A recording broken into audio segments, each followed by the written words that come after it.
22 তারিখ অযোধ্যায় রাম মন্দিরে রামলালার বিগ্রহ প্রতিষ্ঠা হবে। ওই দিন রাম মন্দিরের উদ্বোধন করবেন প্রধানমন্ত্রী নরেন্দ্র মোদী। ওই দিনই মন্দিরের গর্ভগৃহে রামলালার মূর্তি প্রাণ প্রতিষ্ঠা হবে। রাম জন্মভূমির মন্দির ট্রাস্টের সাধারণ সম্পাদক জানিয়েছেন যে মূর্তিটি গর্ভগৃহে প্রতিষ্ঠা করা হবে সেটি কৃষ্ণবর্ণের পাথরের তৈরি। রামলালার মূর্তিটি দণ্ডায়মান। মূর্তিটির পায়ের আঙুল থেকে ভ্রু পর্যন্ত উচ্চতা প্রায় 51 ইঞ্চি।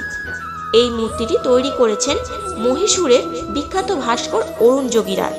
3 জন শিল্পীর মূর্তির মধ্যে থেকে অরুণের মূর্তি রাম মন্দিরের গর্ভগৃহে স্থাপনের জন্য বেছে নেওয়া হয়েছে। 22 জানুয়ারি রাম মন্দিরের গর্ভগৃহে প্রতিষ্ঠা হবে 5 বছর বয়সী 51 ইঞ্চি লম্বা অর্থাৎ 4 ফুট 3 ইঞ্চি ভগবান রামের মূর্তি।